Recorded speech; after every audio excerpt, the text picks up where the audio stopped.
Hai Bashir, kau mau semua anakmu berbakti sama kau nanti pada saat mereka besar, sama standar baktinya, semua santun, semua ramah, semua ngurus kamu kalau sudah tua?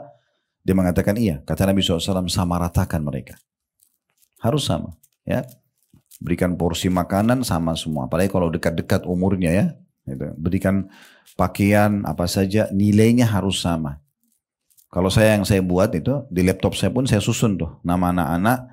Kalau ada satu anak yang beli mainan misalnya, yang lain tidak, saya beli saldo anak yang lain tuh. Jadi kita kasih saldonya, misalnya 50 ribu nih, yang lain kakak adiknya nggak beli. Ya sudah, anak ini punya 50 ribu. Dia bisa beli untuk yang lainnya. Dia bisa mau bawa tambah uang sakunya atau apa, itu terserah. Karena nanti Allah akan tanya, ini adil gak? Beda pemberian hidup begini, namanya hibah sama warisan. Nah kalau warisan memang laki-laki 2, perempuan 1, itu memang hukum Allah begitu ya. Karena anak laki-laki wajib kita nafkahi sampai balik saja, anak perempuan dinafkahi sampai sudah menikah. Sampai menikah gitu kan.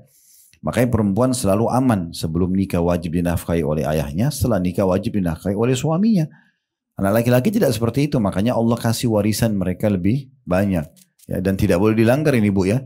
Di negara kita sayangnya semoga Allah kasih hidayah, masih banyak orang yang begitu. Datang mengeluh sama saya, Ustaz, ini kakak saya perempuan gak setuju kalau dia dapat setengah, dia atau 1, kami dapat 2. Nah, itu hukum Allah. Terus saya mau jawab bagaimana? Ya harusnya difahami kalau itu hukum Allah gitu ya. Allahu Rabbi wal Islam dini wa Muhammadan Rasulullah. Bismillah. Assalamualaikum warahmatullahi wabarakatuh. Alhamdulillah, tidak pernah berhenti kita memuji dan memuja Allah atas segala nikmat yang Allah limpahkan kepada kita, termasuk Allah masih memberikan kita 1 hari lagi umur, dan hari ini harusnya kita maksimalkan untuk menjalankan tujuan utama kita diciptakan, yaitu mengabdi dan beribadah kepada Allah subhanahu wa ta'ala. Kalau masa lalu kita berisikan ketaatan-ketaatan kepada Allah, maka hari ini kita tambah tentunya secara kualitas dan juga kuantitasnya. Bagi ibadah yang bisa ditambah kuantitas seperti ibadah-ibadah sunnah. Dan kalau di masa lalu kita masih punya kesalahan atau dosa, maka hari ini kita punya kesempatan untuk taubat dan menyelamatkan diri dari hukuman Allah subhanahu wa ta'ala. Biasa kami bahasakan kalau hari yang kita masih hidup adalah hari emas kita, di mana kita harus bisa syukuri, dan cara bersyukur adalah memaksimalkannya di atas ketaatan kepada Allah subhanahu wa ta'ala. Dan juga kita panjatkan salam hormat kita kepada utusan Allah Nabi besar Muhammad sallallahu alaihi wa alihi wa sahbihi wasallam, sebagaimana Allah telah perintahkan kita untuk mengucapkan salam hormat kepada beliau. Melanjutkan pada buku kita, ibu-ibu sekalian, yang ditulis oleh Dr. Sa'id bin Ali bin Wahf Al-Qahtani, agar doa dikabulkan dan sebab-sebab terkabul dan tertolaknya doa berdasarkan Al-Quran dan Sunnah. Kita akan masuk pasal ketiga. Pada kesempatan ini tentunya syarat-syarat terkabulkannya doa dan hal-hal yang menghalangi terkabulkannya. Dan sebelumnya pasal 2 kita sudah bahas ada 10 poin tentang keutamaan berdoa. Dari poin 1 sampai poin 10. Dari halaman 19 sampai di halaman 23. Dan insya Allah mudah-mudahan itu sudah cukup untuk mewakili keutamaan doa. Kembali saya ingatkan kalau doa itu adalah komunikasi seorang hamba dengan Tuhannya. Kalau kita mau rasionalkan, kalau seandainya ibu dikasih kesempatan oleh pemimpin satu negara, anggaplah mungkin kita di Indonesia, presiden misalnya, memberikan kesempatan untuk ibu bisa komunikasi dengannya secara langsung, mungkin dikasih nomor pribadi, dan bisa menyampaikan keinginan apa saja. Setiap saat bisa, dan dia akan penuhi kebutuhan kita. Tentu ini mungkin tidak terjadi ya.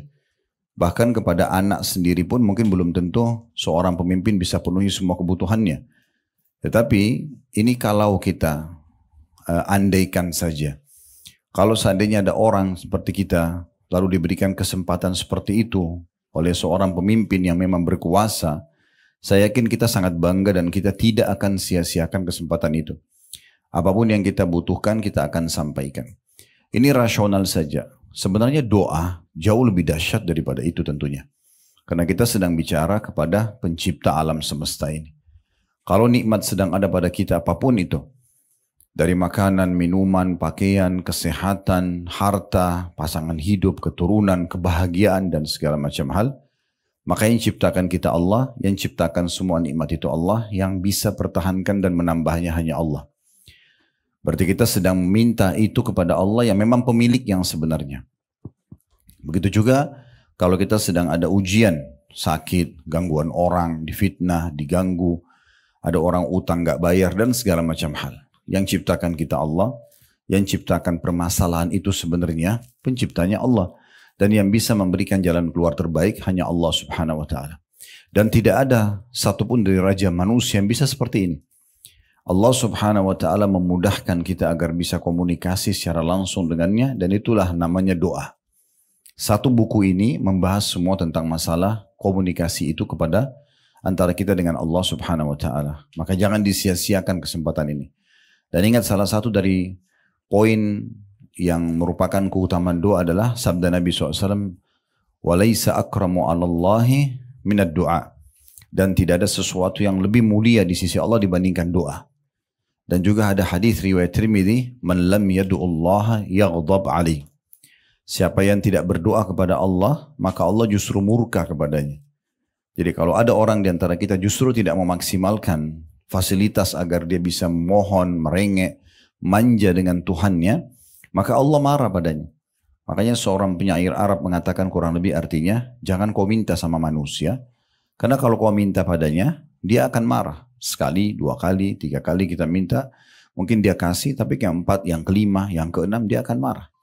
Tapi mintalah kepada zat, maksudnya Allah, yang kalau kau tidak minta, justru dia marah. Allah justru marah kalau kita tidak minta, tidak berdoa. Bahkan Allah menganggap itu sebuah kesombongan, ya, keangkuhan, karena kita merasa tidak butuh dengan Allah. Juga sudah kita titik beratkan, saya ingatkan kembali, karena ini pondasi-pondasi dasar dalam doa. Ibu berdoa minta agar dipertahankan nikmat, kesehatan, keturunan, kebahagiaan, pasangan hidup, harta yang ada, pekerjaan. Itu lebih afdal, ibu minta agar dipertahankan, dibandingkan musibah ada baru ibu minta jalan keluarnya. Artinya, tidak ada alasan untuk tidak berdoa. Jadi jangan bilang, saya lagi sehat kok Ustaz, saya lagi melimpah harta, saya lagi bahagia dengan suami sama anak-anak. Apa yang saya mau minta? Keliru. Justru itu yang kita minta agar dipertahankan. Lebih afdal, lebih besar pahala yang di sisi Allah, karena kita sedang menyadari, ini nikmat dari Allah. Saya tetap minta agar Allah pertahankan. Itu lebih afdal, lebih besar pahalanya, lebih mulia di sisi Allah dibandingkan ibu lagi sakit minta disembuhkan. Ibu lagi ada masalah sama suami baru minta solusi sama Allah. Itu boleh, tapi yang awal lebih afdal. Berarti tidak ada alasan untuk tidak berdoa. Saya juga sudah titik beratkan, apapun yang ibu lihat depan matanya, bisa jadi bahan doa. Ada orang misalnya lagi kelihatan nikmat luar biasa. Sehat badannya, penampilannya ceria, segala macam lah, hartanya melimpah, terus-terus segala macam hal yang mungkin kita bisa lihat. Bisa jadi doa buat kita. Kita mengatakan, ya Allah berkahi buat dia dan berikan kepada saya seperti yang kau berikan pada dia. Jadi doa, kelebihan orang bisa jadi doa buat kita. Ibu lihat masjid, orang bangun. Bukan cuma lewat mengatakan, oh bagus ya masjidnya. Enggak. Ya Allah kalau seandainya engkau berikan aku kesempatan seperti yang kau berikan kepada dia, aku akan buat yang sama. Dengan doa seperti ini, bukan mustahil Allah berikan pahala kita seperti dia. Kan gitu. Karena memang kata Nabi SAW, ada manusia, ada 4 golongan. Yang pertama, yang paling mulia, Allah kasih ilmu dan harta. Udah pinter agama, dia kaya raya. Dan dia habiskan keduanya di jalan Allah. Ini orang yang paling afdal. Karena dia gunakan ilmu dan hartanya dengan di jalan Allah SWT. Kemudian yang kedua, adalah orang yang Allah kasih ilmu tapi tidak punya harta. Dia pinter sekali, dia faham mana halal haramnya Allah, tapi dia tidak punya harta. Namun kata Nabi SAW, dia bilang tulus dari hatinya, ya Allah kalau seandainya engkau memberikan aku kesempatan seperti golongan yang pertama tadi. Misalnya yang pertama itu punya harta, punya ilmu, dia bangun masjid, rumah anak yatim, pesantren, segala macam. Dan yang kedua ini tidak punya harta, dia nggak bisa bangun pesantren, nggak bisa bangun masjid dan segala macam. Tapi dia dengan niat tulusnya dan ilmunya dia mengatakan, ya Allah kalau seandainya engkau berikan aku seperti yang kau berikan si fulan, yang golongan pertama saya akan buat yang sama. Kata Nabi SAW, dengan niatnya itu, dengan ketulusannya, Allah akan kasih pahala mereka sama. Bayangkan hadis ini Bu, kalau ibu setiap lewat di satu jalan, ada masjid dibangun, bukan cuma lewatin. Ya Allah, kalau engkau berikan aku kesempatan seperti orang yang bangun masjid ini, aku akan lakukan juga. Berapa banyak masjid? Di Jakarta Selatan itu kalau tidak salah datanya 2000 lebih ya. Sekitar begitu ya. Seluruh Jakarta itu di atas 12.000, 13.000 masjid dan musola. Berapa banyak kita bisa dapat pahala dengan doa kita itu. Belum kita bicara pesantren, belum kita bicara rumah tahfidz Quran, belum kita bicara semua majelis ta'lim. Orang yang buat majelis ta'lim misalnya, kita belum bisa punya kesempatan, kita berdoa. Berharap kita bisa buat seperti mereka. Setiap kali lihat orang pergi haji dan umroh, jangan cuma bilang, oh dia pergi haji dan umroh ya. Kenapa enggak berdoa? Kenapa enggak jadikan itu momen untuk mendapat pahala yang sama? Ya Allah, kalau engkau berikan aku kesempatan yang sama, aku akan lakukan. Maka sama pahalanya. Kan gitu. Nah ini poin yang tidak boleh luput dari kita berhubungan dengan masalah doa. Dan hati-hati juga dengan golongan ketiga dan keempat. Kalau golongan ketiga adalah orang yang Allah kasih harta tapi tidak punya ilmu. Habis uangnya bangun karaoke, diskotik, foya-foya, judi, mabuk. Misal, dia tidak ada ilmu agama, dia punya harta melimpah. Jadi disalahgunakan hartanya. Ini orang yang buruk kata Nabi SAW. Golongan keempat lebih buruk lagi. Nggak punya ilmu, nggak punya harta. Udah bodoh, miskin. Tapi yang dia lihat golongan ketiga. Yang punya harta, habis untuk maksiat. Maka dia mengatakan, kalau saya punya harta yang sama, saya buat seperti orang ini. Maka sama-sama dosanya. Dia nggak bangun diskotik, dia nggak bangun karaoke, dia nggak judi, tapi sama dosanya karena dia niat ingin seperti orang itu. Jadi poin-poin seperti ini harus betul-betul menjadi pondasi dasar. Ya. Jadi kalau orang punya kelebihan depan mata kita bisa jadikan momen untuk berdoa. Begitu juga kalau orang punya kekurangan. Ada orang cacat salah fisik, ada orang lebih sedikit misalnya kedudukannya di mata masyarakat daripada kita, lebih sedikit hartanya, kita bisa jadikan doa misalnya, atau ada ujian pada dia. Ya Allah, selamatkan aku selamanya dengan keluarga aku dari apa yang kau ujikan kepada orang ini. Kan bisa jadi doa. Dan kita juga bisa doakan dia, ya Allah, keluarkan dia dari permasalahannya misalnya. Karena memang kalau kita doakan seseorang kebaikan dan Allah kabulkan, misalnya sembuh dari penyakitnya, lunas dari utangnya dan segala macam, maka nanti kalau orang ini keluar dari permasalahan dan kena hasil dari doa kita, selama dia aktivitas setelah keluar dari permasalahannya, kita akan panen pahala dia. Nah ini pondasi-pondasi dasar yang harus difahami dalam masalah doa. Jadi tidak ada alasan untuk tidak berdoa, dan memang dia ibadah yang sangat mulia di sisi Allah Subhanahu wa taala. Karena orang-orang yang berdoa itu berarti orang-orang yang dekat dengan Allah Subhanahu wa taala. Jadi kita kembali ke hadis tadi, laisa syai'un akrama 'alallahi ta'ala minad du'a, tidak ada sesuatu yang lebih mulia terhadap Allah daripada berdoa itu. Itu ada di pasal sebelumnya ya, di pasal kedua, di poin nomor 7, di halaman 21 ya. Itu tentang masalah ya, bagaimana tidak ada yang lebih mulia di sisi Allah daripada doa. Setiap orang kalau sudah berdoa itu berarti orang yang coba berusaha manja dan bergantung pada Tuhannya, dan itu target doa. Sementara tadi yang saya bilang kalau orang tidak berdoa malah Allah marah padanya, lihat di poin 8-nya. Kan gitu. Ini juga sudah kita bahas pertemuan yang lalu ya. Justru orang kalau tidak berdoa Allah marah padanya. Jadi harusnya kita selalu berdoa. Untuk diri kita, lihat kelebihan pada orang lain, minta kita diberikan yang sama. Dan kalau ada musibah sedang menimpa orang lain, kita minta berlindung agar Allah tidak ujikan itu pada kita. Gitu ya. Baik, kita akan masuk sekarang lanjutannya ibu-ibu sekalian, pasal ketiga berhubungan dengan masalah syarat-syarat terkabulkannya doa dan hal-hal yang menghalangi terkabulnya. Tentu kalau kita tanya diri kita semua apakah kita mau diterima doanya, tentu kita mengatakan iya. Karena setiap kali kita sampaikan Allah kabulkan. Tentu semua orang mau minta apapun ya. Nah kita harus penuhi syarat. Di dalam bab pasal ini, penulis menulis atau memilih 5 syarat yang akan kita coba bedah ya. Mudah-mudahan bisa selesai. Kalau tidak maka beberapa poinnya dulu, karena ini cukup panjang. Tapi ini syarat penting. Mirip begini Bu, Ibu kalau misalnya mau masuk ke satu kantor untuk bekerja. Dibukalah peluang kerja di kantor A, dan kita sebenarnya pengen kerja di situ. Lalu kita hanya lewat dan mengatakan saya pengen kerja di sini. Kita nggak pernah tanya, nggak pernah ikutin syaratnya. Gimana caranya? Syaratnya harus biodata, harus serahkan ijazah, harus dan itu misalnya. Tapi kita nggak pernah, kita cuma bilang saya mau kerja di situ, nggak akan ada hasilnya, nggak akan ada hasilnya. Ya, itulah pentingnya syarat. Ya, itulah pentingnya syarat-syarat. Makanya ada syaratnya supaya doa kita bisa diterima. Makin ibu penuhi syarat ini, maka makin cepat penerimaan doanya. Kita akan bacakan apa yang ditulis oleh penulis di halaman 25 di pasal ketiga ya. Syarat-syarat terkabulnya doa dan hal-hal yang menghalangi terkabulnya doa dan ta'awudz. Ta'awudz itu dalam kurung mohon perlindungan. Berlindung kepada Allah dari apa yang kita khawatirkan. Itu ibarat senjata kata beliau.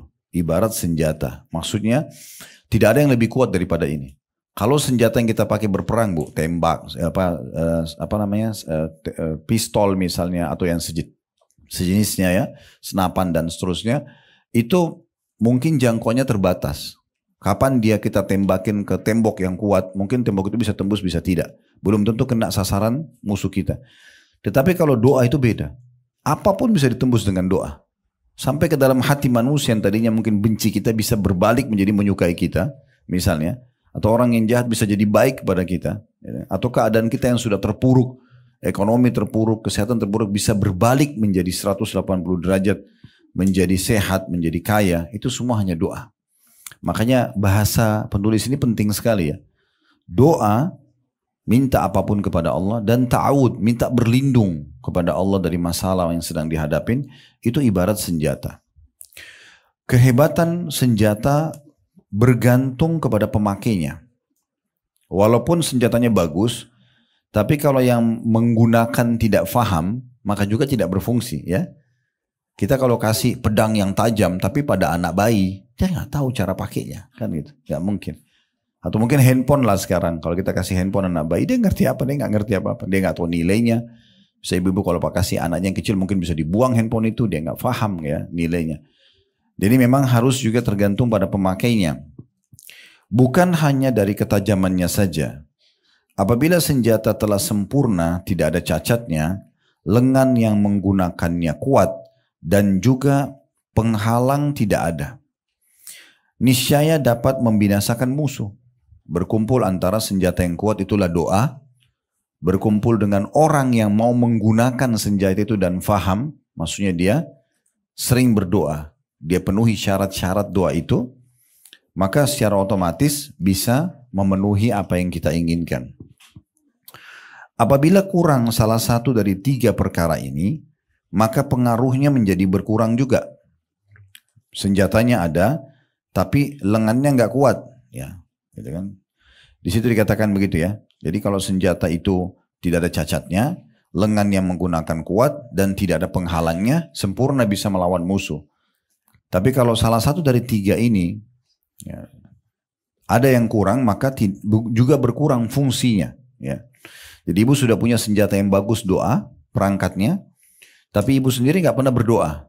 Berarti kan ibu tidak pakai senjata yang bagus itu. Sayang banget gitu ya. Sayang banget ini. Ini perlu kita bahasakan karena banyak orang tahu doa itu. Kalau kita bilang berdoa lah, dia tahu doa tapi dia nggak lakukan. Atau mungkin dia berdoa hanya pada saat butuh. Ya? Nanti deh kalau saya sakit baru berdoa misalnya. Atau nanti terlilit utang. Atau nanti ada masalah baru berdoa. Padahal sebenarnya bukan seperti itu. Dia harusnya menunggangi kesempatan berdoa itu pada setiap kesempatan atau setiap waktu yang ada.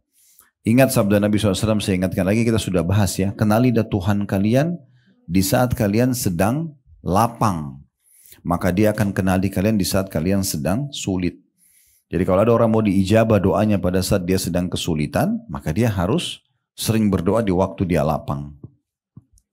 Juga perlu digarisbawahi ya, yang ibu minta tidak boleh bentrok sama sunnatullah ya. Itu juga digarisbawahi. Jangan ibu lihat mukanya seorang ibu yang ini cantik banget. Ibu beda lalu ibu bilang ya Allah kasih saya muka seperti dia. Itu nggak bisa. Ya itu kan sistem. Allah sudah buat muka dia begitu nggak mungkin kembar. Ya. Atau ibu berdoa misalnya minta saya nggak suka malam ya Allah. Hilangkan aja malam. Nggak bisa. Malam, siang, pagi itu sudah sistem ya. Ibu ada masalah sama suami ya Allah hilangkan semua laki-laki. Wah gimana caranya? Nggak mungkin kan gitu. Jadi nggak mungkin itu bentrok sama sistem kan gitu. Atau ibu bilang, ya Allah hilangkan rasa lapar dari saya selamanya. Nggak bisa, ibu kalau nggak makan pasti lapar. Itu sistem. Ya. Atau ya Allah hidupkan saya selamanya, saya nggak usah mati. Itu nggak mungkin. Jadi selama tidak bentrok sama sistem yang Allah sudah buat atau sunnatullah itu ya. Lalu dikatakan demikian pula dengan doa. Apabila isi doa tidak baik, atau orang yang berdoa tidak menggabungkan antara hati dan lisannya, atau adanya penghalang bagi terkabulnya doa, maka doa tidak akan berhasil. Jadi maksudnya kalau ibu misalnya, Ustaz saya sudah lama berdoa tapi saya belum lihat hasilnya. Coba ibu lihat dulu nih poin-poinnya. Ya. Ibu sudah penuhi syarat-syarat belum? Syarat-syarat nanti akan kita bahas satu persatu ya. Di pembahasan pertama dari pasal ketiga ini. Masalah syarat-syaratnya gitu ya. Maka itu sudah terpenuhi semua belum? Kalaupun sudah misalnya terpenuhi. Nah sekarang berapa lama ibu sudah berdoa? Kan itu juga ada waktu ya. Jadi mirip sama dosis obat. Kalau ibu berobat ke dokter bisa sembuh. Tapi minum obatnya 3 hari misalnya antibiotiknya. Atau sampai habis 1 minggu misalnya. Itu kan ada dosisnya. Karena saya sudah jelaskan juga yang lalu. Kalau kita misalnya sakit lalu ibu mengatakan ya Allah sembuhin saya. Tiba-tiba sembuh. Kita sudah gak berdoa lagi. Maka tertundahnya dalam beberapa saat. Ya, seperti ibarat dosis obat doa itu. Akan membuat seorang hamba terus dalam doanya. Saya juga sudah pernah singgung sebuah hadis Nabi SAW. Bila Allah mendengar sebuah doa yang indah dari seorang hamba. Dia terus merengek, dia manja sama Tuhannya. Dia meneteskan air mata, dia nggak mau pindah dari sejadah sampai hatinya tenang misalnya, contoh. Dan belum Allah kasih. Kalau Allah dengar doa yang indah itu, Allah sengaja menunda jawaban doa itu. Kenapa? Agar hamba tersebut tetap dalam doanya. 2-3 hari, 1 minggu, 1 bulan dia berdoa. Kalau dia lihat hasil daripada pahalanya, selain diijabahnya apa yang merupakan hajat dia di dunia, maka mungkin dia berharap sepanjang hidup dia berdoa terus. Nah seperti itulah. Pembahasan pertama di sini dikatakan oleh beliau, berikut saya akan jelaskan kepada anda syarat-syarat dikabulkan doa dan hal-hal yang dapat menghalangi terkabulkannya. Di pembahasan pertama, jadi ada 2 seakan-akan beliau mau bahas ini ya. Beliau akan bahas tentang syarat-syarat diterimanya doa, kemudian juga mungkin ada nanti tentang penghalang terhadap diijabahnya doa itu. Pembahasan pertama syarat-syarat terkabulnya doa.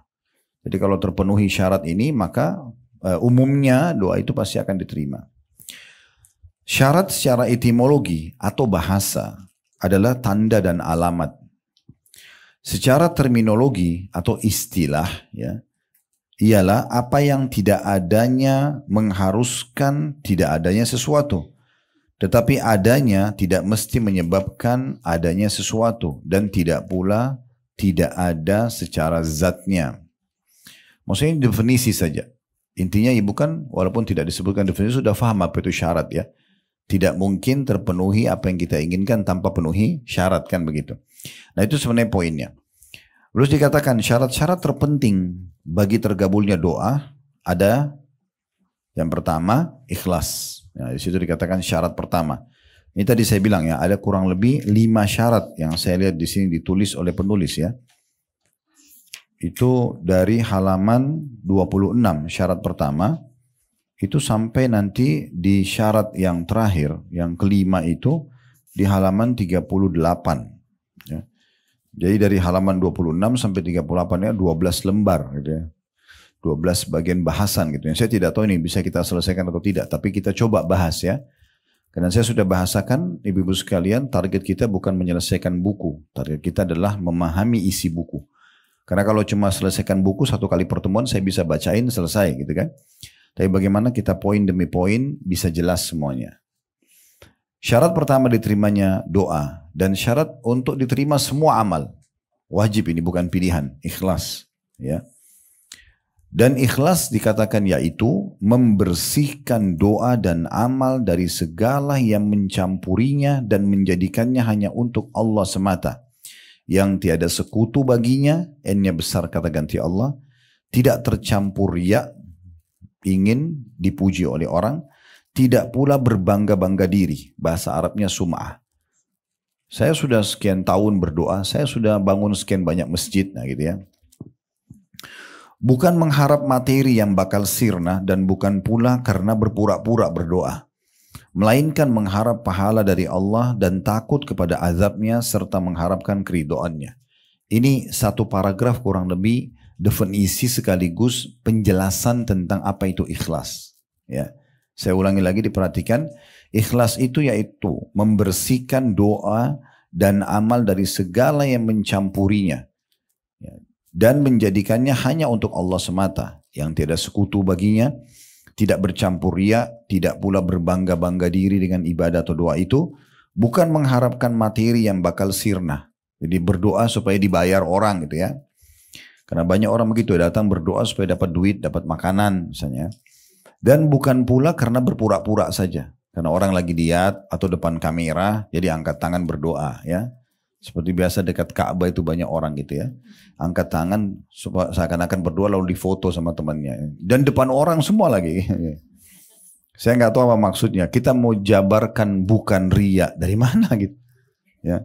Karena dia sudah angkat tangan tidak lagi berdoa. Pura-pura gitu. Melainkan dia betul-betul tidak ada semua itu. Mengharapkan pahala saja dari Allah.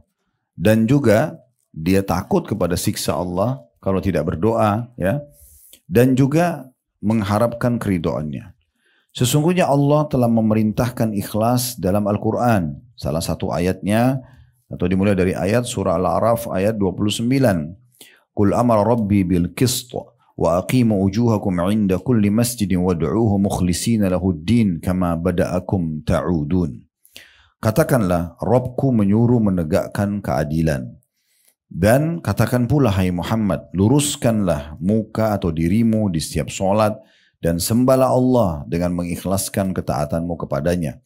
Sebagaimana dia-nya besar kata ganti Allah, telah menciptakan kamu pada permulaan, demikian pula kamu akan dikembalikan atau kembali kepadanya. Saksi bahasan kita adalah, dan sembahlah Allah. Makna sembah semua ibadah. Ya. Doa, sholat, puasa, sedekah, bakti orang tua, jihad, apa saja, majelis ilmu, semua harus ikhlas karena Allah subhanahu wa ta'ala baru mendatangkan keberkahan dan mendapatkan keutamaannya. Kemudian dari ayat ini tentunya kita ambil dulu pelajaran, ada dua pesan penting di sini dari Allah subhanahu, atau tiga pesan penting dalam ayat Al-A'raf 29. Yang pertama itu Allah perintahkan berlaku adil, walaupun untuk diri kita sendiri dan orang-orang di sekitar kita. Itu mungkin ada bahasan sendiri bab adil, tapi yang jelas kita disuruh berbuat adil dalam setiap hal. Termasuk kalau ibu-ibu diamanahkan anak-anak sama Allah, tidak boleh dibedain. Harus semua sama. Laki-laki dan perempuan sama pemberiannya. Ya, mungkin yang sedikit berbeda adalah porsi. Kalau masih bayi sama sudah besar, porsi makanannya beda, misalnya ukuran baju beda. Tapi standar itu tidak boleh. Makanya pernah Nu'man ibn Bashir, ayahnya Nu'man, dua-duanya sahabat. Nu'man sahabat, Bashir sahabat. Kebetulan Bashir ini punya anak beberapa orang, Bu, dan dia melihat di antara semua anaknya yang paling bakti namanya Nu'man. Dia datang kepada Nabi SAW lalu mengatakan, ya Rasulullah, ini Nu'man karena anak saya yang paling bakti, saya mau khususkan pemberian buat dia. Dan dia minta Nabi jadi saksi. Maka Nabi SAW tanya, hai Bashir, kau kasih semua anakmu sama enggak? Dia bilang tidak ya Rasulullah. Kata Nabi SAW, saya nggak mau jadi saksi. Lalu Nabi tanya balik, hai Bashir, kau mau semua anakmu berbakti sama kau nanti pada saat mereka besar, sama standar baktinya? Semua santun, semua ramah, semua ngurus kamu kalau sudah tua? Dia mengatakan iya. Kata Nabi SAW, sama ratakan mereka. Harus sama. Ya. Berikan porsi makanan sama semua. Apalagi kalau dekat-dekat umurnya ya. Berikan pakaian apa saja, nilainya harus sama. Kalau yang saya buat itu, di laptop saya pun saya susun tuh nama anak-anak. Kalau ada satu anak yang beli mainan misalnya, yang lain tidak, saya beli saldo anak yang lain tuh. Jadi kita kasih saldonya, misalnya 50 ribu nih, yang lain kakak adiknya nggak beli. Ya sudah, anak ini punya 50 ribu. Dia bisa beli untuk yang lainnya. Dia bisa mau bawa tambah uang sakunya atau apa, itu terserah. Karena nanti Allah akan tanya, ini adil nggak? Beda pemberian hidup begini, namanya hibah sama warisan. Nah, kalau warisan memang laki-laki 2, perempuan 1, itu memang hukum Allah begitu ya. Karena anak laki-laki wajib kita nafkahi sampai balik saja, anak perempuan dinafkahi sampai sudah menikah. Sampai menikah gitu kan. Makanya perempuan selalu aman, sebelum nikah wajib dinafkahi oleh ayahnya, setelah nikah wajib dinafkahi oleh suaminya. Anak laki-laki tidak seperti itu, makanya Allah kasih warisan mereka lebih banyak. Ya, dan tidak boleh dilanggar ini Bu ya. Di negara kita sayangnya semoga Allah kasih hidayah, masih banyak orang yang begitu. Datang mengeluh sama saya, Ustadz, ini kakak saya perempuan nggak setuju kalau dia dapat setengah, dia atau satu, kami dapat dua. Nah, itu hukum Allah. Terus saya mau jawab bagaimana? Ya harusnya difahami kalau itu hukum Allah gitu ya. Karena memang perempuan sudah terjamin dari setiap keadaan. Jadi kalau ada perempuan masih gadis misalnya belum nikah, walaupun sampai 40 tahun ayahnya tetap wajib menafkahinya. Jadi makan, minum, tidur tetap dijamin. Setelah nikah suaminya yang atur. Tidak ada sesuatu yang dikhawatirkan, gitu kan? Kalau laki-laki nggak bisa. Anak laki-laki itu hanya sampai balik. Kalau sudah balik, ibu dan suami masih biaya anak yang sudah balik laki-laki itu sudah sunnah. Bukan kewajiban. Tapi tetap tidak mungkin kita tega gitu ya. Tetapi hukum agamanya begitu. Anak laki-laki itu dia setelah balik itu kayak dia sudah boleh bekerja kan gitu. Nah seperti itu. Itu harus berlaku adil. Ya. Berlaku adil juga untuk diri kita sendiri. Seperti kita mengatur porsi makan, porsi tidur, porsi berolahraga. Itu namanya berlaku adil. Ini babnya panjang sekali ya. Tapi Allah perintahkan kita berbuat qist atau keadilan dalam segala hal. Termasuk menengahi orang. Jangan karena ini punya hubungan kerabat. Lalu kemudian kita bela dia, nggak bisa. Atau ini teman dekat kita. Salah ya salah. Ya, dan itu harus kita terapkan dalam hidup kita. Biarkan orang lain tahu, oh kalau sama ibu ini saya nggak bisa buat apa-apa. Karena pasti yang benar ya benar, ya salah-salah. Nah itu memang pribadi kita seperti itu seorang muslim. Itu pesan pertama. Pesan yang kedua, ini yang disebutkan bahwasanya kita diperintahkan untuk mengikhlaskan niat kepada Allah subhanahu wa ta'ala dalam setiap ibadah. Sembahan atau cara kita menyembah Allah, berdoa, berzikir, apa saja semua itu ikhlas karena Allah. Pesan ketiga, adanya diingatkan bahwasanya kita semua akan meninggal dunia dan akan kembali kepada Allah subhanahu wa ta'ala. Pasti akan kita kembali. Sehebat apapun kita jaga kesehatan kita, hidup di tempat yang udaranya asri lah, sehat lah, segala macam, olahraga, tetap mati di saat ajalnya datang gitu ya. Maka itu tidak mungkin kita pungkiri. Tapi memang kita juga tidak boleh putus asa mengatakan, toh kalau saya mau mati ya sudah biar aja, saya nggak usah olahraga, saya nggak usah sehat-sehatan dan seterusnya. Itu juga keliru ya. Jadi kita memaksimalkan hidup kita dengan hal-hal yang baik karena juga akan ada penilaian yang baik. Kenapa jenazah itu kalau mati tetap dimandikan, toh sebentar lagi dimasukkan di kuburan dan dimakan oleh tanah? Karena kita harus kembalikan jasad itu kepada Allah dalam kondisi utuh, baik sebagaimana Allah pinjamkan kepada kita. Tetap disampoin, pakai sabun, pakai kain kafan yang bersih. Padahal sebentar lagi masuk tanah dimakan sama belatung tanah. Dan kata Nabi SAW, semua jasad kalian akan dimakan oleh tanah kecuali tulang ekor kalian yang darinya nanti Allah akan bangkitkan kalian pada hari kiamat. Tapi yang jadi saksi bahasan tetap dibersihkan jenazah itu. Nah, begitu juga kita masa hidup kan. Kita Allah berikan rasa gerah. Gak nyaman rasanya kalau gerah. Tapi kalau kita mandi seger. Supaya kita jaga badan itu. Kita kalau nggak sikat gigi nggak percaya diri ngomong sama orang. Tapi kalau sikat gigi bersih rapi kita jadi percaya diri. Semua kita lebih suka wangi, penataan yang rapi. Dan kita tidak suka justru yang berantakan, bau yang tidak sedap. Orang semua manusia tidak suka. Itu Allah buat fitrah. Supaya kita memang melalui hidup kita dengan hal-hal yang baik-baik. Hidup ataupun meninggal dimaksimalkan. Jangan karena mau mati juga tuh hanya tidak merawat diri. Bukan seperti itu juga ya. Itu yang dimaksudkan. Kemudian firman Allah yang selanjutnya, ini dalil yang kedua tentang masalah ikhlas, surah Ghafir ayat 14, nama lainnya surah Mu'min. Nah, surah nomor 40 dalam Al-Quran ini ya. Kalau Al-Araf tadi itu ada surah nomor 7. Fad'ullaha mukhlisina lahuddina walau karihal kafirun. Maka sembahlah Allah dengan memurnikan ibadah kepadanya meskipun orang-orang kafir tidak menyukainya. Di sini ada satu pesan dari ayat ini adalah bagaimana kita disuruh ikhlas kepada Allah subhanahu wa ta'ala, tulus. Walaupun orang kafir tidak suka bisa memiliki dua makna. Makna yang pertama dia tidak suka karena itu adalah pondasi agama kalian, disuruh ikhlas. Ya. Kalau mereka tidak kenal namanya ikhlas, mereka pokoknya minta bantu orang harus ada imbalannya. Gitu ya. Islam tidak mengajarkan itu Bu ya. Jangan sampai ibu berprinsip seperti itu. Artinya setiap ada orang yang akan berkenalan sama ibu langsung berpikir, saya dapat apa secara duniawi dari orang ini? Kaya nggak? Dapat jabatan nggak? Dapat ini? Itu nggak bisa dalam Islam, nggak ada. Kita disuruh berteman sama semua orang, mau kaya mau miskin ya, semua kita berteman sama mereka. Selama mereka adalah orang-orang yang beriman yang bisa menambah iman kita, kenapa kita tidak berbaur sama mereka? Yang dilarang hanya bergaul sama orang-orang fasik, orang munafik ya.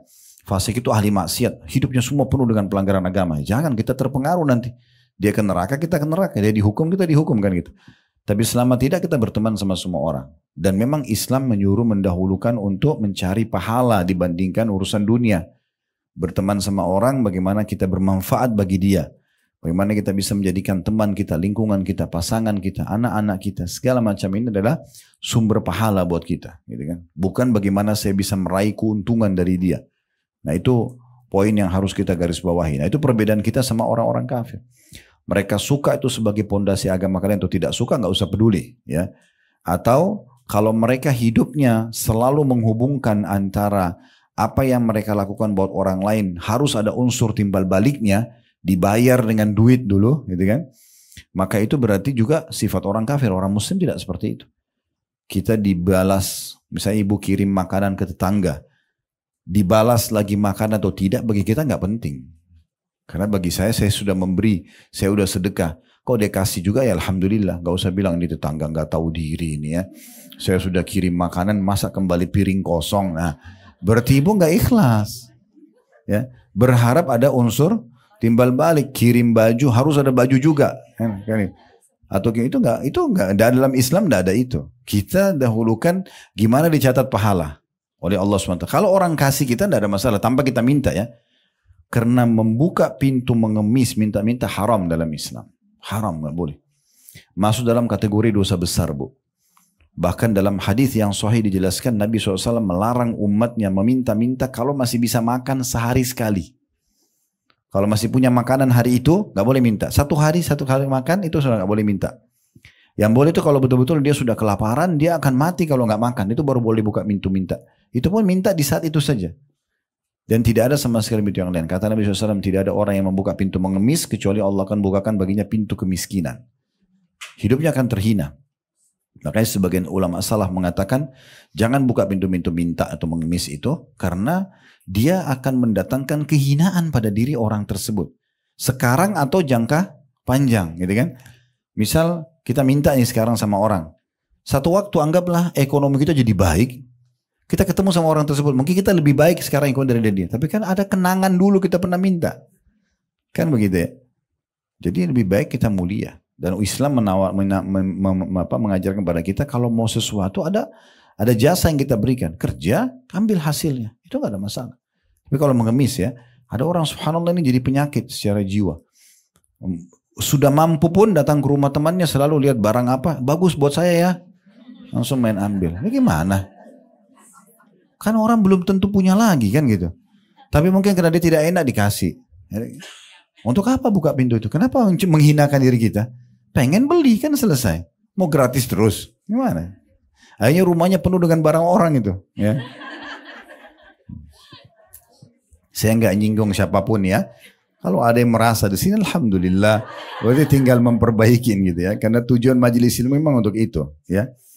Baik. Itu makna daripada orang kafir suka atau tidak suka. Dia tidak suka karena itu pondasi agama kalian, atau dia tidak suka karena memang cara mereka hidup begitu. Orang kafir itu selalu kalau beri mesti ada unsur timbal balik, kayak pemikiran kapitalis apa segala itu harus ada unsur timbal baliknya. Kalau kita nggak ada seperti itu, ya. Kemudian dalil yang ketiga, ayat yang ketiga diangkat oleh penulis ini adalah surah Az-Zumar ayat 3 ya.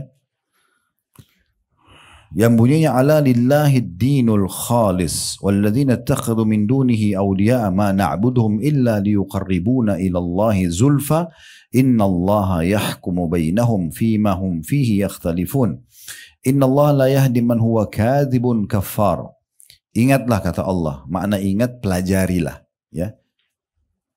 Hanya kepunyaan Allah lah agama yang bersih, maksudnya dari kesyirikan. Kalau mau jadi seorang muslim tidak boleh ada ya mempartnerkan Allah dengan makhluknya. Dan orang-orang yang mengambil pelindung selain Allah, mereka berkata, kami tidak menyembah mereka, kuburan kah, patung kah, jimat-jimat kah. Kami tidak menggunakan ini, melainkan supaya mendekatkan diri kami kepada Allah dengan sedekat-dekatnya. Sesungguhnya Allah akan memutuskan di antara mereka tentang apa yang mereka berselisih padanya. Sesungguhnya Allah tidak menunjuki orang-orang yang pendusta lagi sangat ingkar.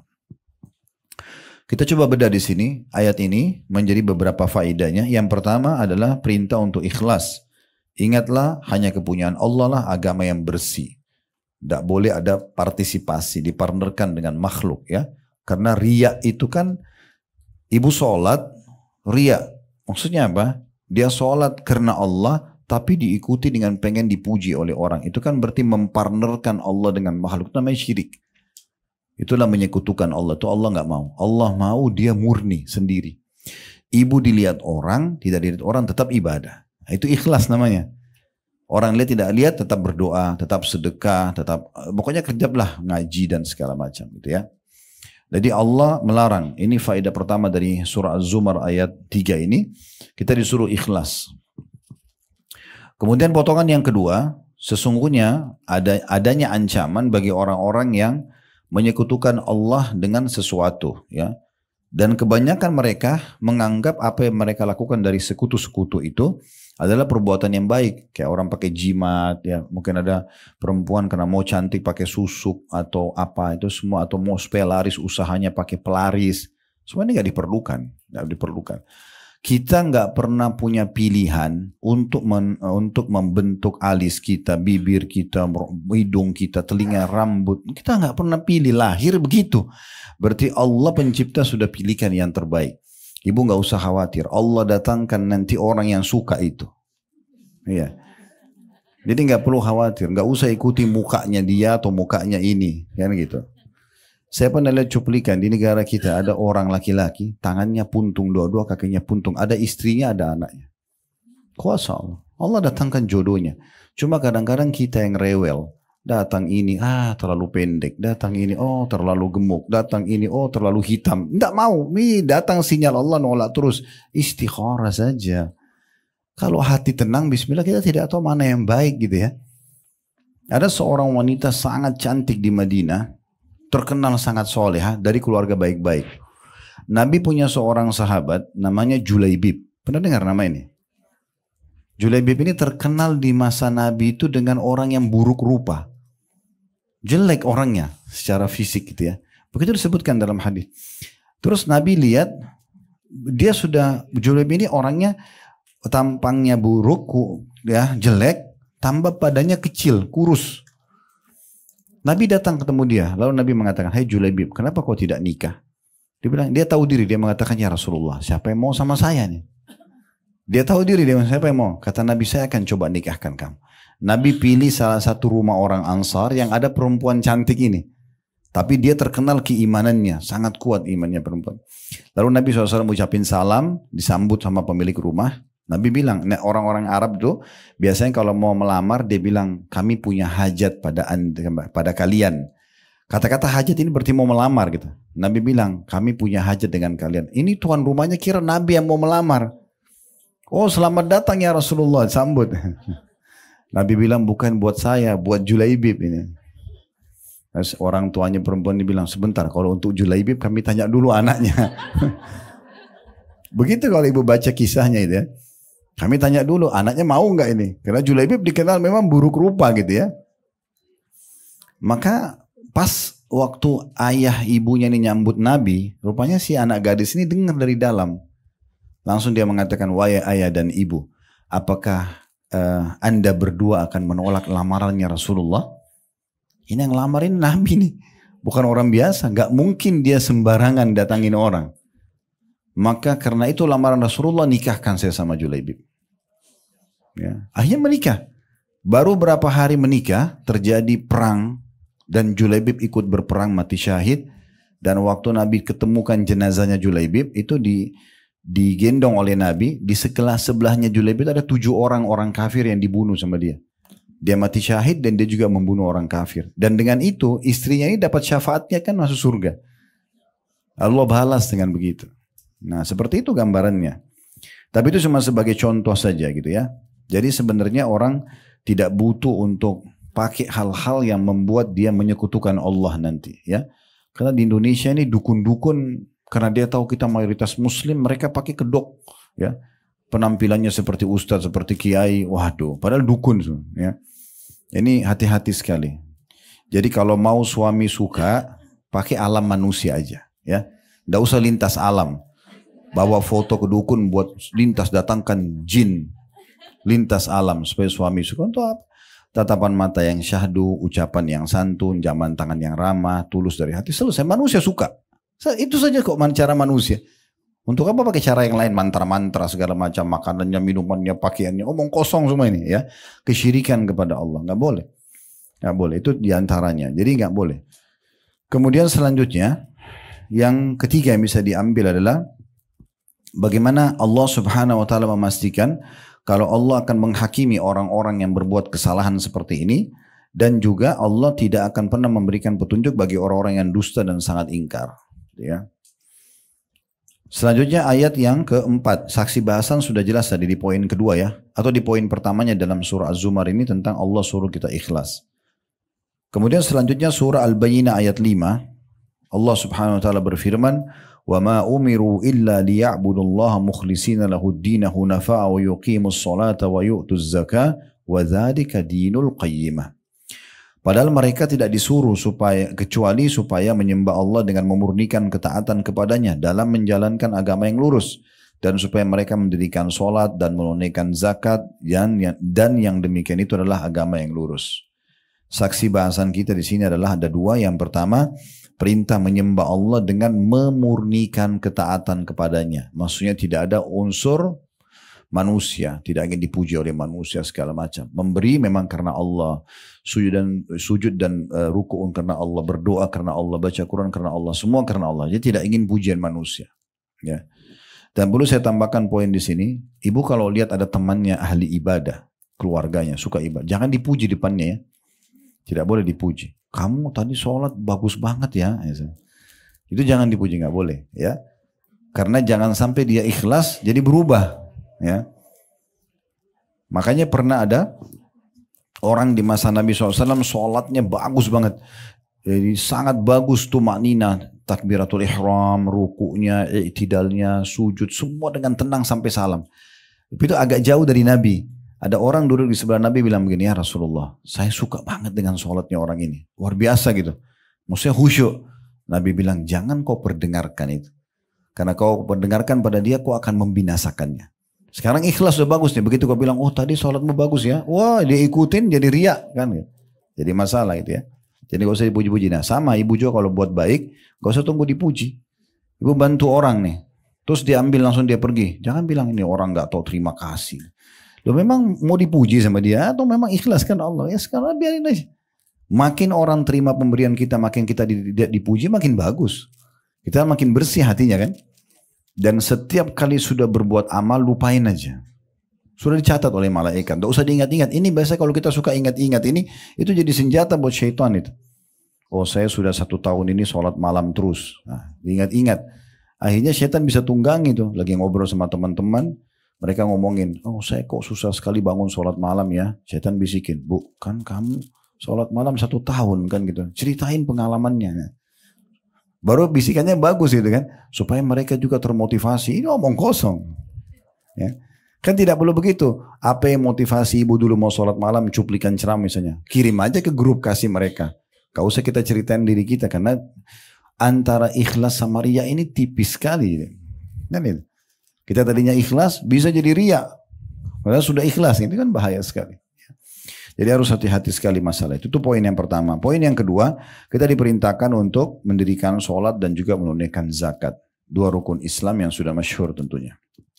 Baik, itu tadi 5 ayat Al-Quran yang diangkat oleh penulis sebagai dalil tentang masalah perintah ikhlas. Sekarang kita masuk, beliau mengangkat hadis Nabi SAW. Ya, di situ ada sebuah hadis yang diangkat. Dari Abdullah bin Abbas radhiyallahu anhuma, ini sepupu Nabi SAW, Abdullah sepupu Nabi, Abbas paman Nabi ya, kita bilang radhiyallahu anhuma berarti berdua gitu ya, karena dua-duanya sahabat. Beliau berkata bahwa suatu hari saya duduk di belakang Rasulullah SAW dan Rasulullah SAW bersabda kepadaku, ya gulam, inni u'allimuka kalimat, ihfadillaha yahfaduk, ihfadillaha tajidhu tujahak, idha sa'alta fas'alillah, وإذا استعنت فاستعن بالله واعلم أن الأمة لو اجتمعت على أن ينفعوك بشيء لم ينفعوك إلا بشيء قد كتبه الله لك ولو اجتمعوا على أن يضروك بشيء لم يضروك إلا بشيء قد كتبه الله عليك رفعت الأقلام وجفت الصحف. Ya, sebelum saya baca terjemahan ini, hadis yang paling agung berhubungan dengan masalah ya agama kita dan bagaimana menjalin hubungan baik dengan Sang Pencipta Allah Subhanahu wa taala. Pesan Nabi, karena Abdullah bin Abbas itu masih sangat muda, ya, mungkin baru balik gitu ya, maka Nabi bilang, wahai pemuda, ya gulam, saya akan mengajari kamu beberapa kalimat. Dan ini berarti kita langsung ambil pelajaran pentingnya. Setiap anak-anak muda atau anak-anak yang masih kecil pun jangan pernah dianggap, oh belum saatnya saya bicara atau kenalkan Allah sama dia. Justru sejak dini, ya, nak sholat ya karena Allah yang perintah. Jangan ibu yang suruh. Jadi kalau ibu nanti tidak ada, dia tidak sholat gitu kan. Selalu ingatkan. Sedekah ya nak, ini karena Allah yang perintahkan. Selalu bawa nama Allah itu ya. Saya kalau sampaikan anak-anak di rumah seperti itu. Akhirnya saya pernah dengar mereka ngomong gitu pada saat saya lagi tidak di situ, tapi atau mereka tidak tahu kalau saya lagi ada di ruangan yang lain, tapi saya dengar. Kadang-kadang kalau mereka saling mengingatkan, nggak boleh loh, Allah larang. Mereka nggak bilang ayah atau ibu. Nah itu poin penting, itu pesan ya. Selalu bawa namanya Allah, karena secara fitrah manusia tahu Tuhannya. Ya, sudah tahu Bu ya, kita sebelum lahir di muka bumi ini semuanya. Pertama Allah ciptakan Nabi Adam, itu Allah keluarkan dari tulang belakangnya Nabi Adam semua keturunannya. Semua kita ini pernah dikeluarkan, dikumpulkan di Wadi Nu'man namanya di Mekah. Ya, di situ dikeluarkan dan Allah menyatakan dalam Al-Quran itu, Alastu bi rabbikum, bukankah aku Tuhan kalian? Kita semua sudah mengatakan, qalu syahidina. Kita semua mengatakan, ya kami menyaksi engkau adalah Tuhan kami. Makanya ibu kalau duduk dengerin Allah larang, Rasulullah bersabda, itu kayak mudah kita menerimanya. Karena memang fitrah kita tahu kalau kita punya Tuhan gitu ya. Nah seperti itulah. Ya. Jadi tidak sulit untuk menanamkan itu, apalagi sejak dini kepada anak-anak. Selalu bilang Allah, Allah itu ya. Hai anak muda, saya akan mengajari kamu beberapa kalimat. Nah ini berarti anak-anak muda mulai diajarkan. Pesannya adalah, peliharalah perintah dan larangan Allah. Jagalah hubungan baik dengan Allah. Apa yang diperintahkan kerjakan, jaga, wajib atau sunnah. Apa yang dilarang, haram atau makruh, tinggalkan. Niscaya balasannya Allah akan memeliharamu. Allah akan menjagamu juga dari segala macam mara bahaya yang bisa menimpamu. Peliharalah hubungan baik dengan Allah. Di situ terjemahnya sunnah Allah. Sebenarnya hubungan baik dengan Allah lebih tepat ya. Peliharalah hubungan baik dengan Allah, tentulah engkau akan mendapatinya. N-nya besar. Kata ganti Allah, mendapati Allah di hadapanmu. Kalau kita jaga azan langsung sholat, ya ada kesempatan zikir-zikir, berdoa majelis ilmu, kita jaga hubungan baik dengan Allah, maka Allah selalu ada di hadapan kita. Maknanya selalu bersama kita. Kita butuh bantuan akan dibantu, kita butuh nikmat akan ditambahkan, gitu ya. Apabila engkau memohon sesuatu, maka mohonlah hanya kepada Allah saja. Dan apabila engkau meminta suatu pertolongan, mintalah hanya kepada Allah saja. Ketahuilah, walaupun seluruh umat berkumpul untuk mendatangkan satu manfaat untukmu, tidaklah mereka itu dapat memberimu kemanfaatan kecuali sekedar yang Allah tetapkan untukmu saja. Dan jika mereka berkumpul untuk mendatangkan suatu kemudaratan atau bahaya untukmu, maka tidak juga mereka itu sanggup memudaratkanmu, melainkan hanya sekedar yang Allah telah tetapkan terhadapmu. Qalam atau pena yang dipakai untuk tulis takdir telah diangkat, dan segala lembaran tulisan telah kering tintanya. Hadis ini diriwayatkan oleh Tirmidzi. Hadis ini banyak sekali pelajaran ya. Jadi yang pertama tadi sudah kita sebutkan, saya ingatkan kembali pentingnya menanamkan nama Allah dan menyebut Allah itu di depan anak-anak muda, anak-anak kita ya. Itu kita biasakan mengucapkan itu. Yang kedua, adanya anjuran untuk menjaga hubungan baik dengan Allah. Hubungan baik dengan Allah itu kita jaga perintahnya. Wajib ataupun sunnah. Termasuk sunnah Bu ya. Jadi ibu kalau jaga amalan-amalan sunnah kayak sholat sunnah, puasa sunnah, zikir, baca Quran, ini akan memudahkan ibu menjaga yang wajib. Ya. Orang kalau sibuk menjaga yang sunnah, yang wajib terjaga. Ibu biasa sholat duha, sholat malam, sholat qobliyah, sholat ba'diyah, tentu wajibnya akan terjaga otomatis. Ibu biasa puasa Senin Kamis, puasa Ayyamul Bid, misalnya puasa sunnah, maka puasa Ramadan jadi mudah. Ibu biasa sedekah, zakat jadi mudah. Ibu biasa umroh, haji jadi nggak asing, gitu kan? Nah seperti itulah. Jadi kita menjaga amalan yang Allah perintahkan wajib ataupun sunnah. Jangan ibu bilang kan itu cuma sunnah. Ya sunnah juga perintah agama, ya. Dan dia berfungsi untuk menyempurnakan amal wajib yang kurang di hari kiamat. Kemudian juga sama dengan meninggalkan apa yang Allah larang. Bukan cuma sekedar haram, tapi yang makruh juga. Contoh makruh, ibu makan dan minum berdiri. Ya, makruh itu artinya kalau dikerjakan tidak berdosa, ditinggalkan berpahala. Apa susahnya ibu tadi kursi duduk? Walaupun ibu minum berdiri boleh saja. Karena hukumnya makruh, tidak berdosa. Tapi kalau ibu duduk dapat pahala. Hausnya hilang dapat pahala. Kenapa nggak dilakukan? Kan gitu contohnya. Jadi jangan sampai karena makruh lalu kita mengatakan tidak masalah. Enggak, itu juga termasuk larangan. Ya. Jadi meninggalkan yang haram juga yang makruh. Itu maknanya peliharalah ya hubungan baik dengan Allah dalam kurung perintah dan larangannya. Itu pelajaran yang kedua. Niscaya Allah akan memeliharamu. Ya, pasti kau akan dapat Allah ya selalu menjagamu. Kemudian juga peliharalah hubungan baik dengan Allah, tentulah engkau akan mendapatinya di hadapanmu. Ini masih berhubungan dengan faedah yang kedua tadi. Menjalin hubungan baik dengan Allah akan mendatangkan Allah pelihara kita, Allah selamatkan dari mara bahaya gitu ya. Pelajaran yang ketiga, ini dalam sekali ya, yaitu kalau seandainya ada satu umat kayak manusia semuanya, ingin memberikan kepada ibu manfaat, mereka ingin memberikan kepada ibu sesuatu, Nabi SAW bilang, manfaat yang sampai kepadamu itu hanya yang sudah Allah takdirkan. Jadi bukan karena mereka, tapi karena Allah takdirkan, maka sampailah kepadamu. Dan kalau seandainya mereka mau membahayakanmu, mau datangkan musibah, ada orang yang mau mengganggu kita, bukan satu orang, satu negeri. Tidak akan menimpamu kecuali yang sudah Allah catatkan untukmu. Memang takdirnya kita harus sakit di saat itu, kita harus tabrakan di saat itu, memang begitu. Jadi bukan karena orang-orang, itu cuma sebab saja. Itu cuma sebab. Berarti memang semua bersumber dari Allah Subhanahu Wa Taala. Kita tidak perlu jauh-jauh untuk mencari sebabnya gitu ya. Itu poin yang ketiga. Dan poin yang keempat, sesungguhnya semua takdir sudah dicatat dan semua sudah kering. Artinya di Lauhil Mahfuz sebelum kita diciptakan, ibu-ibu sekalian, semua sudah dicatat. Ini yang kita kumpul hari ini, belajar di sini, ini sudah tercatat di Lauhil Mahfuz. Kita mungkin tahun lalu, bulan lalu tidak tahu kalau kita mau ketemu di sini misalnya. Tapi ini sudah dicatat sama Allah. Allah tahu besok ini kita mau makan apa, kita akan pakai baju apa. Sampai kita mati, Allah sudah catat di Lauhil Mahfuz dengan keluasan ilmu Allah. Itulah namanya takdir. Allah tidak paksakan. Ya, ada sistem yang Allah buat, memang kita nggak bisa ikut campur. Pergantian siang malam, ya, kita lahir dari rahim ibu siapa, kita meninggal kapan, itu nggak bisa kita campur. Tapi ada namanya af'al ibad. Sikap dan perbuatan yang kita lakukan dalam keseharian. Ibu hari ini semua yang pakai baju ini, pilih baju ini, itu kan pilihan kita. Ibu di lemari mungkin banyak pilihan bajunya, tapi ibu pilih baju ini, itu kan berarti pilihan kita. Tadi mungkin waktu makan siang, ibu pilih makan, ada pilihannya, ibu pilih makanan yang B, bukan yang A misalnya, itu pilihan. Ini Allah sudah tahu semua apa yang kita mau pilih, dan dicatat di Lauhil Mahfuz. Jadi Allah itu nggak paksa kita. Di antaranya jodoh ya. Jodoh itu pilihan hamba. Makanya ibu kalau punya pilihan mau nikah sama A, B, C, ibu pilih C, itu kan pilihan ibu.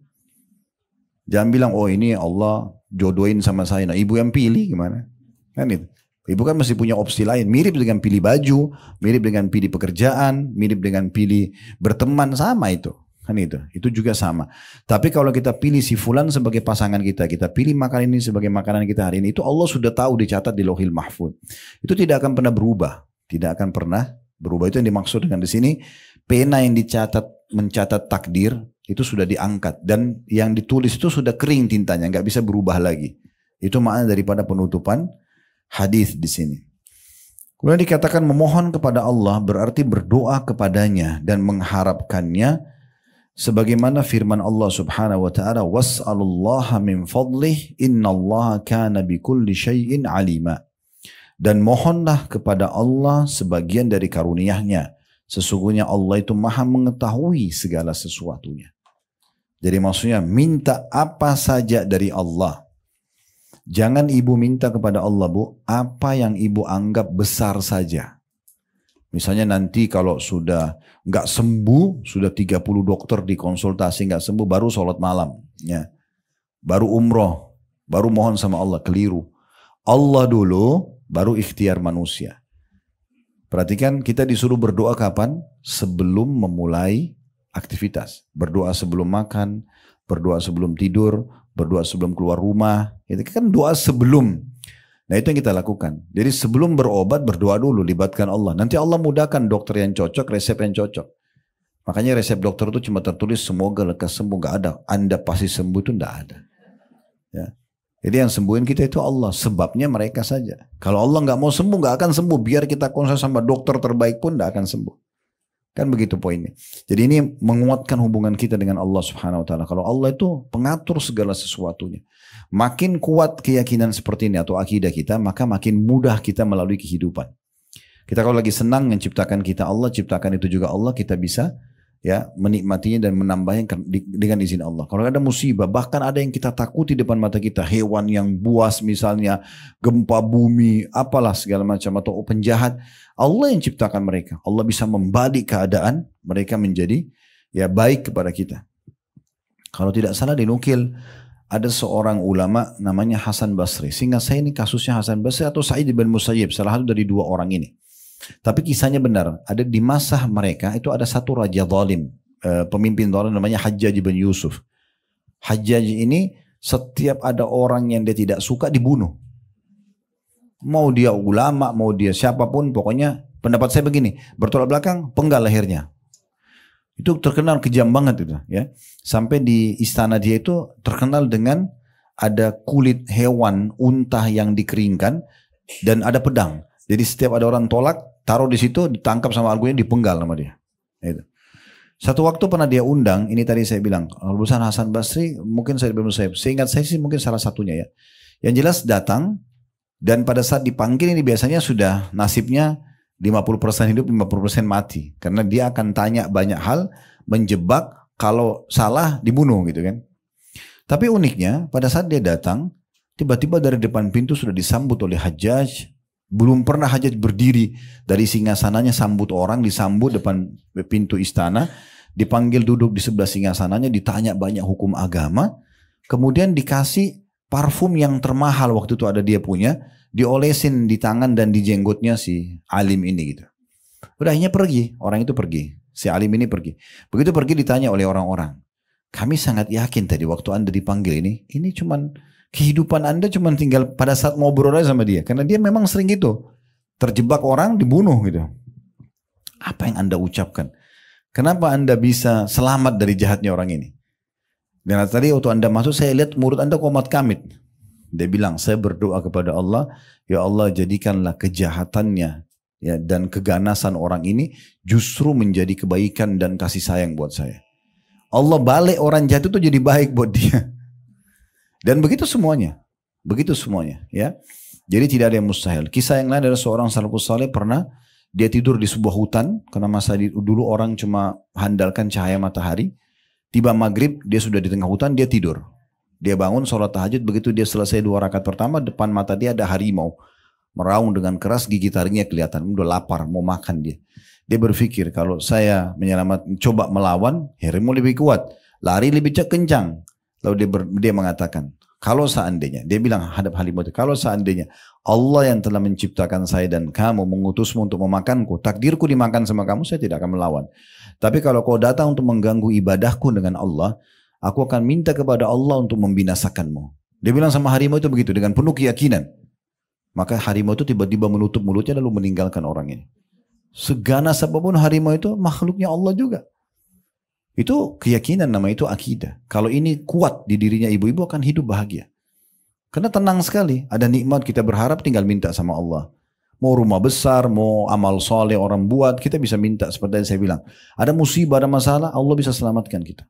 Dengan hanya mohon kepada Allah. Itu kekuatan doa yang luar biasa. Jadi harus ditanamkan betul-betul ya. Yang penting ingat ikhlas karena Allah Subhanahu Wa Taala. Itu poinnya. Ya. Nanti kita akan masuk insyaAllah poin yang kedua. Mungkin begitu saja. Subhanakallahumma bihamdika. Asyhadu an la ilaha illa anta astaghfiruka wa atubu ilaik. Wassalamualaikum warahmatullahi wabarakatuh.